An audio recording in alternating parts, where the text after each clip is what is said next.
You're listening to the Knowing and Growing Show with Keith Beasley and the Body Mind Institute.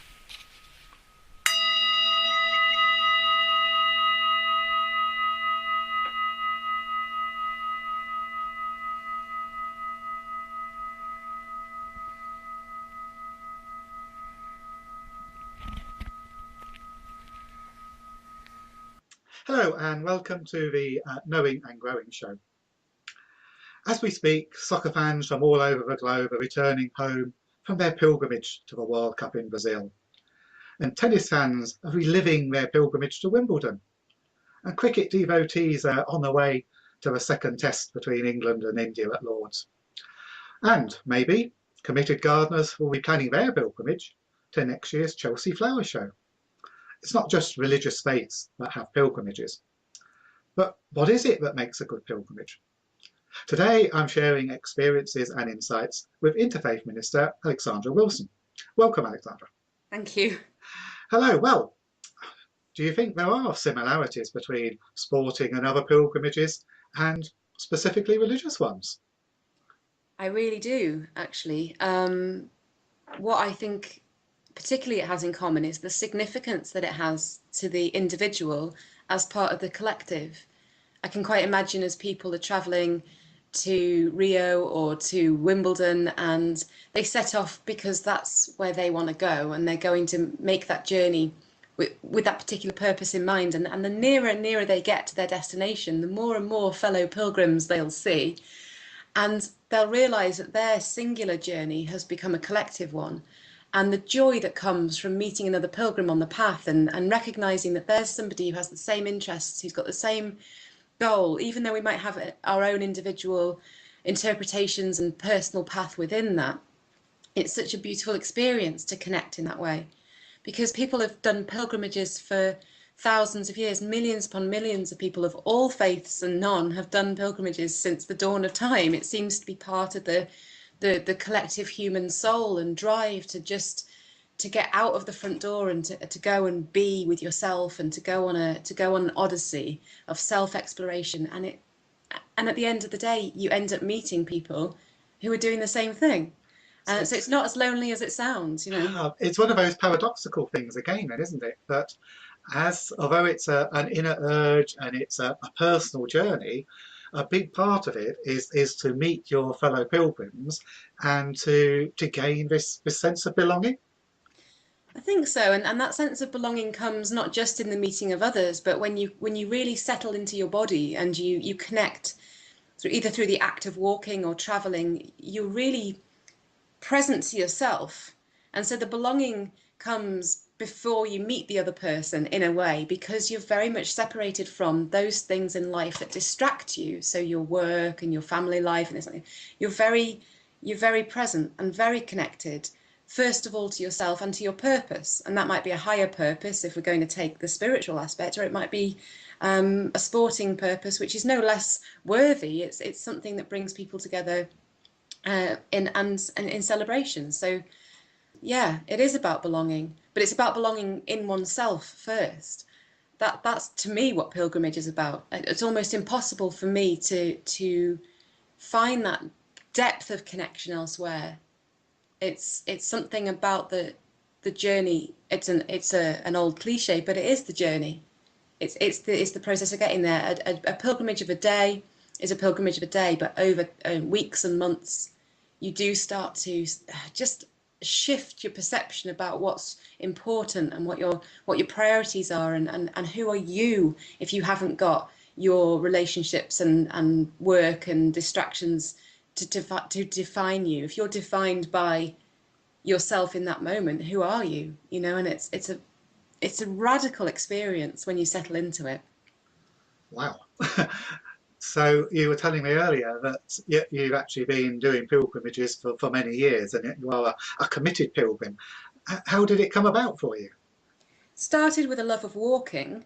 As a young person, I wouldn't have necessarily seen myself on an overtly spiritual path at first. I think that actually my spirituality emerged through my love of nature. I found that I would have experiences when I was up in the mountains, when I was on coastal paths. I found that I was moved by that experience on such a level that I feel that opened me up, perhaps, as my spiritual path emerged in life. So it started with the walking, and then I became conscious of my spirituality, and then those two merged, and it became a deliberate act of going out, walking, connecting to nature and to people. It became the plan, but it wasn't the plan in the first place. If you see the difference. So my journeys became significant before I set off on significant journeys. Okay, and likewise, we were talking about whether the journey is meaningful to someone. So this idea of meaningfulness and significance. And before we started, I just checked the Wikipedia definition, and it says that a pilgrimage is a journey or search of moral or spiritual significance. And it can be metaphorical as well as inner. And what's significant or meaningful to one person is very different for someone else, isn't it?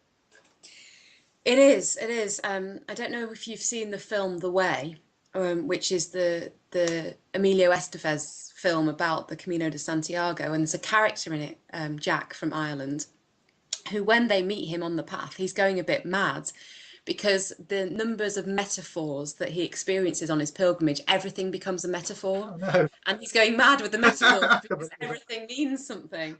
And I must admit, I've had that experience. I've had that experience of being so rocked on a minute by minute basis out on the path, where I've been like, this is so meaningful. This is what life, this is me all over. This tells me about me. This is how I react in any given situation. Oh my goodness, I'm learning more and more about myself. It can send someone doolally, I can tell you. You actually get lost in that rather than in the moment. Exactly. And in terms of the personal journey, I think what has been really profound for me is coming back from pilgrimage back into everyday life and carrying the learning that has come from recognizing those metaphors, that's come from those. It's these kind of proxy situations where out on the pilgrimage, it's me versus a herd of cows, or me versus the weather, or me versus tiredness, and I've battled and overcome, and I come back into, let's just, for the sake of it, call it real life. But I think once you've done pilgrimage, you realize it's the other way around, that pilgrimage is real life and this is much more riddled with illusions. But when you come back into your real life, that when you start carrying those lessons forward, and you realize that the metaphors don't stop, that the pilgrimage doesn't stop, that there's no real distinction between being out on the path and being in everyday life when you bring significance and meaning into the moment. Because anybody can have a significant journey, even if they're just going to Waitrose or they're just traveling to work. If something moves them, and they find in maybe something on the radio, or a thought or a memory or a song comes on, and they're transformed by it.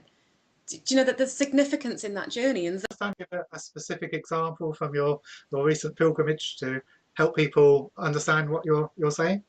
what my Yeah. metaphors, there's a great long list of them. On them, I recently did the North Wales Pilgrim route from Holywell down to Bardsey, and then, well, down to Aberdaron, and then over the Sound to Bardsey. And on the first day out, I got lost many times. And this is, I suppose, part of pilgrimage. You have to ask for help. That's a metaphor for life. You get lost. And if you keep going in the direction that you're lost in, you're just going to get more lost. Yeah. So you have to stop and you have to ask somebody. And on the first day out, I stopped, I knocked on a door and I asked somebody, and he said, sure. He came out of his house and he walked me up the lane and he showed me, there's the way marker. And I said, thank you, sir. I said, what's your name? And he said, Alex Wilson. And I What? said, that's my name. And he said, no. I said, I meet lots of Alexes, but I've never met an Alex Wilson. And we shook hands, and gave him, I had some cards of mine. I gave him a card to prove it. And we were both really just dumbstruck by that coincidence. And never mind how hard I try to be cynical and just say, oh, it's just a coincidence. It felt deeply significant that I had met myself, in inverted commas, upon the path. Oh. That was day one. And that it was an 8-day pilgrimage, which isn't a particularly long one.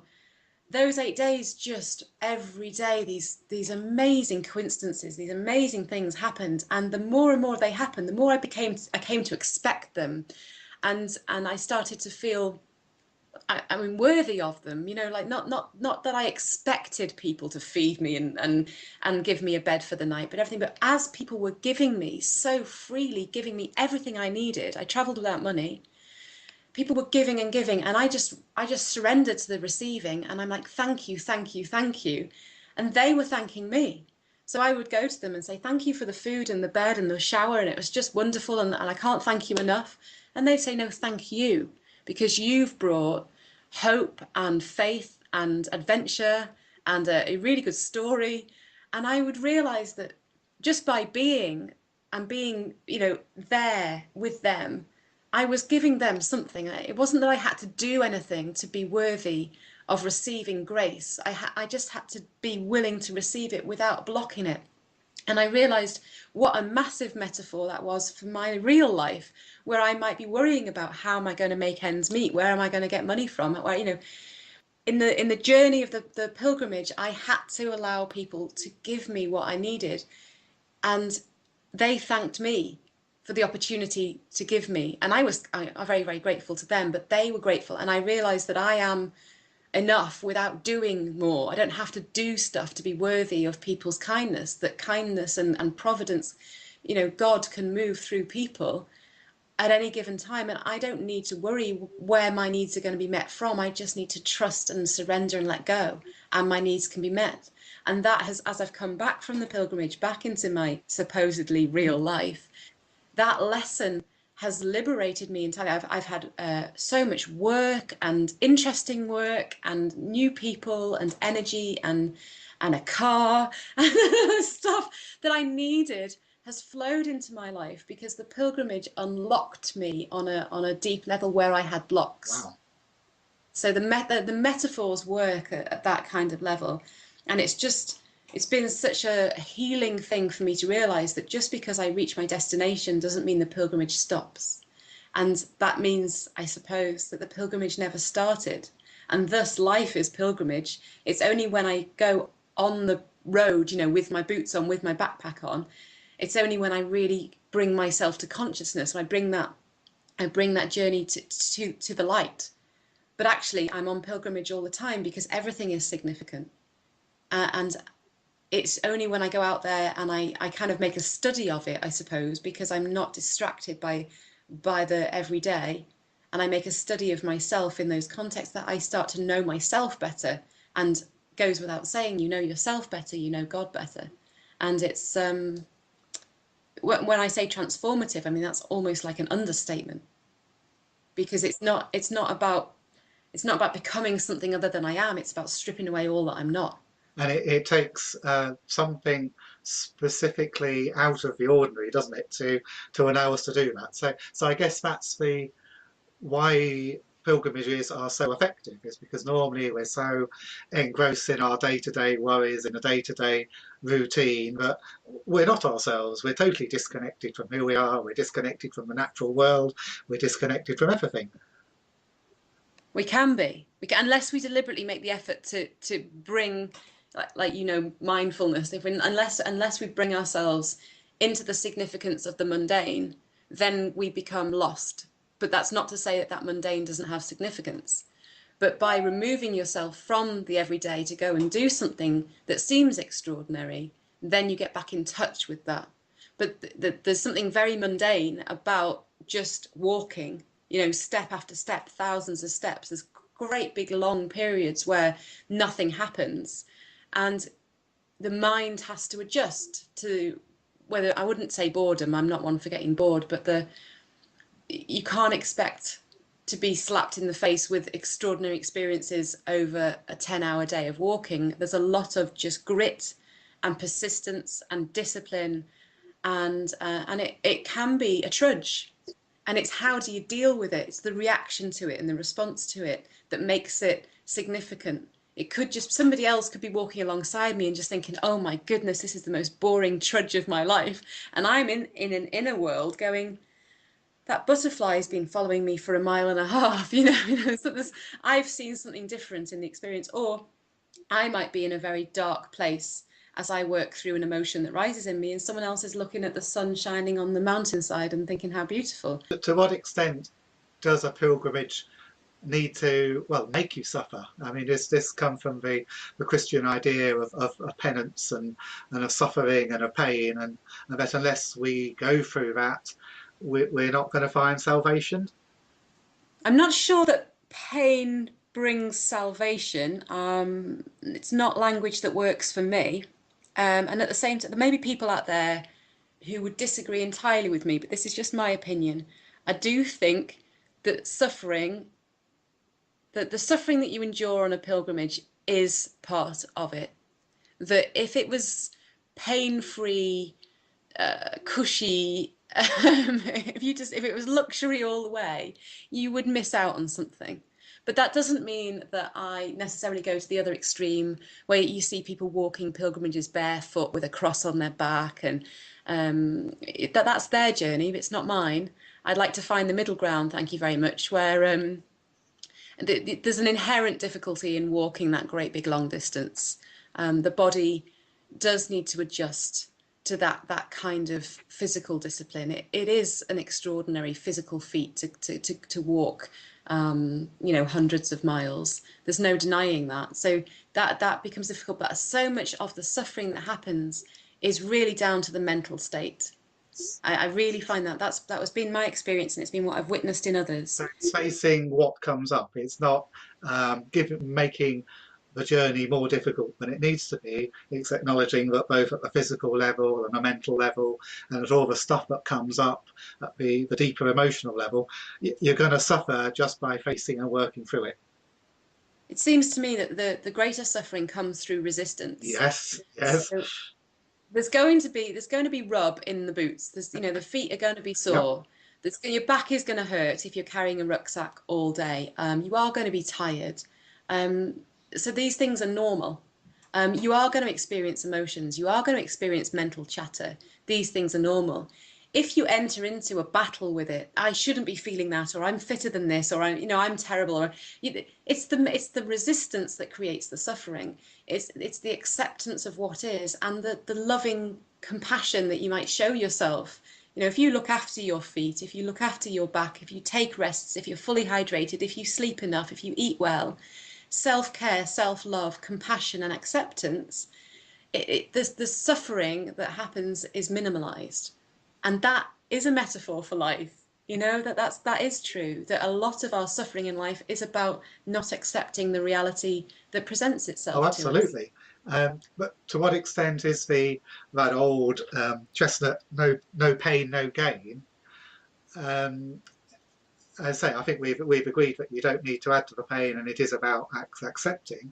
But to some extent, you can, by ignoring the things that are bothering you, by not facing the issues that are coming up, then you're not facing the pain, and therefore you're not going to be gaining. Yeah, I mean, I think back to my younger years where no pain, no gain meant I pushed myself at the gym.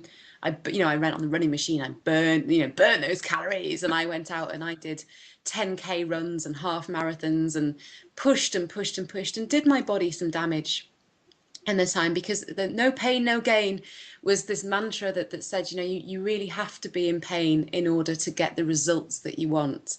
So that's a similar mentality that says I need to do more to be worthy, and it's actually quite unhealthy. So the no pain, no gain in that context is something that I've moved on from. I've left behind. So no, if I went out on pilgrimage and I had a beautiful experience where there was no blisters, no backache, no tiredness, no mental struggle, I can still imagine that there would be gain. I'm not necessarily saying that there has to be pain to be gain, but at the same time, it is in the denial of it. If I'm walking along and I've got a blister in my shoe and I ignore it because I don't want to have to deal with that, it's just going to get bigger and bigger and bigger and bigger. The wiser thing to do is to stop, take your boots off, sort your blister out, take time to rest, look at the load that you're carrying, etc., etc. So it's pain plus self-care equals gain, not pain results in gain. Okay, I like that. It's in the response to it. I'm just thinking across to the famous hymn about pilgrimage. So these are the words based on John Bunyan's Pilgrim's Progress, tuned by Vaughan Williams. So a wonderful pedigree for an inspiring song. He who would valiant be 'gainst all disaster, let him in constancy follow the Master. There's no discouragement shall make him once relent his first avowed intent to be a pilgrim. Bravo. Against all disaster and no discouragement. So again, yeah, that's what we're saying, isn't it? That if there are blisters, if there is really bad weather, all sorts of things that come along, being a pilgrim is about facing them honestly. Yeah. Yeah. Yes, it is, and it's really interesting that this week I've picked up the Bhagavad Gita again. It's one of the Hindu sacred texts, and it inspires me enormously, and I'm rereading it. And again, it's that thing about, Arjuna quails before battle, and Krishna counsels him that when in battle you must fight on. That's your karma. That it is in facing what's before you that you move through it. It's in that what you run from chases you, and what you hide from gets louder. What you ignore gets louder. And so facing life on life's terms is what it's about. Absolutely. And the intent to do that. So I always like this word intent. So our intent to be in being a pilgrim or in living a spiritual path is just that, isn't it? To face the things that life is throwing at us and recognizing that it's a lesson from which we can learn. Absolutely. It's about moving from reacting to life in a fearful way to mastering our responses. Because over a period of time, if what you're going to do is to push through, you have to learn to not be too identified with the struggle. If you identify with the suffering, you become the suffering, and ultimately there's self-mastery that comes from recognizing that there's a long game here. You don't need to rush at it at 100 miles an hour. You've got days and days and days ahead of you that you need to sustain this effort through. So there comes this point where you take control and like I say, mastery of the self that enables you to overcome. And I think that a lot of us, the way that life is geared these days, we go at life at 100 miles an hour, and our list of things to do has to be done today. And we need to do X, Y, and Z to be worthy. And we need to achieve this before we're such and such an age, or else we're some sort of failure. And pilgrimage is the other way round. The pilgrimage is, don't do today what you can put off for tomorrow. Just do what comes before you. Just walk up this hill. Just get through this forest. Just cross this river. It's that other idea. One day at a time, sweet Jesus. Yes. One step at a time, one day at a time. One step at a time. Yeah. Just deal with what comes to you. Don't go looking for extra stresses. Don't go looking to climb any mountains that are not on the route. Just go where you're going and do what you need to do, and bring that focus and clarity to your life. So if that is what pilgrimages are all about, is the taking a step at a time and facing ourselves, does it really matter where the pilgrimage is to? Not at all. Not at all. I mean, I personally believe if we do bring that in, if we bring it into the day at a time, hour at a time, minute at a time, step at a time, everything is a pilgrimage. Everything is. So the artificial distinction between going out on the road and everyday life is broken down by the bringing yourself into the present moment. So anything can be a pilgrimage. And certainly I think, if people, live in cities. They don't get out into the countryside. There's the urban pilgrimage. People go to church, people go to temple, people go to meet their friends. There's significance within the journey that isn't necessarily influenced by nature and mountains and scenery and sea. It's to do with people and places and connections and heritage and the environment. And having the right intent. Yeah. I guess so. Although I would say about the intent is I do think people can be surprised. People could go off on a mundane journey and at the end of it still be transformed, and they had no intention of it being significant, but it becomes significant. People might go on holiday, just for a sun holiday to lie by the beach, and they go and see an amazing temple, and it becomes a pilgrimage without them knowing it because they are moved by the experience. Well, that's the other example I was going to give. That if we go on holiday, say on an arrowboat on the British canals, where the fastest Lovely. you can go is 4 miles an hour, and if you're Yes. used to the rush and hustle and bustle of normal life, it is a real challenge to get back into that slow pace of life. So Yeah. we are going to have all the things we've been talking about taking a step at a time, listening to ourselves just by going on that holiday. Yes, absolutely. Absolutely. Yeah. And anything I think that that just shows us once and for all what the mind is doing is going to end up being significant. Anything that slows us down, the mind is going to keep going at quite a rate. So it calls us, what calls us to meditate, what calls us to prayer, what calls us to surrender. Because plenty of people would go mad on a narrowboat, wouldn't Yes. they? Especially if they were plucked out of the city and planted on a Yeah, narrowboat, give them a day. that's right. And how many people can do a journey like that without getting drunk every day? Like let's have several bottles of wine because the mind can't be stilled. It's Which I suppose is where having a more specific focus, a more specific end to a pilgrimage helps, because it gives us something to relate to, something to aim for, something that is meaningful to get us going. So, like you were describing the pilgrimage you have just completed, the North Wales one, and I know you ended up in Bardsey Island, which to those who don't know it is a wonderful spot and has been a pilgrimage site for millennium, hasn't it? And I tried to go there last year, and this is typical of what happens with Bardsey Island. As you said, you have to cross this piece of water to get to it.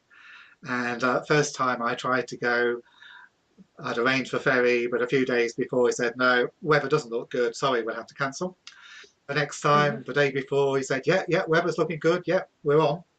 And so we make our way 2 or 3 hours drive to where the ferry goes from. And as we arrive, he pulls up looking very sad. And he said, I'm sorry, there's been a change in the weather. It looks nice now, but it's going to change very quickly. I can get you onto the island, but I won't be able to get you off again. And so yes, we this is we very had to cancel. yeah. When I got to the end, when I finished at Aberdare the day before, and I made my way to the Porthmoydwi, it's called, where you get That's on right. the boat. And when I turned the corner on the coastal path, there were these 10 ladies dressed as naughty nurses about about to get on the boat. And I thought, this is my judgment. Having walked that far to have in my mind, a spiritual experience of going to Bardsey, my judgment of them was, oh no, not a hen party. Why would a hen party go to Bardsey Island? This is just, oh goodness. When I got talking to them, they weren't a hen party. They were actually nurses by profession, and one of their number had died that year. So the sister of one of the ladies there, and they were all a group of friends. And every year they tried to get to Bardsey because this lady who died had wanted to go to Bardsey so much, but every year the boat couldn't sail because of the weather. And then sadly she died and she'd never made it across to Bardsey. So this time they were going, the naughty nurses was just for fun. They were going to do a memorial Wow. service to this lady, and they were taking soil from her garden to go and scatter. There's an apple tree on Bardsey, the Bardsey apple. So they were going to take take the soil, scatter it in a memorial service on the island in her memory. And I said to them, is anybody amongst you a minister? And they said, no. I said, well, I'm a minister. Would you like me to perform the Oh, blessing? And they were like, oh, that would be lovely. And So we had a great laugh. They were all up for the laugh over there in their naughty nurse outfit. The boat driver Colin, he loved it. His assistant loved it. And we get there, and I stay with them for an hour or two. We had a picnic, and then we went to the apple tree, and I performed a blessing as I would if I was doing a funeral or a memorial service. The words came to me so purely, so clearly. I just said the right thing. They were crying. I was moved. That it was just beautiful. Absolutely beautiful. I was in the right place at the right time, having done my pilgrimage to be there and to be of service to them. And we scattered the soil under the apple tree. And then I went off to finish my pilgrimage. I climbed up the mountain and sat in the chapel. And I was absolutely blown away at the significance of being that right person at the right place at the right time. And what was lovely was I said I travelled without money. The only money I travelled with was £30 to pay for the boat. I'd carried that all the way, and people had fed me and put me up, and I hadn't wanted or needed for anything the whole way. And when I came to pay the boatman, because I was so proud of it, I'm like, I've carried this all the way, and he said, they've already paid for you, because I'd done this blessing for them. They just paid him my boat fare, and I went home with the money that I'd carried all the way, and the whole thing was a zero sum effort. And though that sounds kind of pounds, shillings and pence, that is significant to me, that I was able to walk out of my front door, walk 140 miles or whatever it was over 8 days, and to be provided for in every way, and to be thanked, people thanking me for the privilege of being able to give me what I needed. It changed me. Brilliant. I mean, what an inspiring story. And yeah, that just sums up what pilgrimage is about. And thank you. Thank you very much. Brilliant.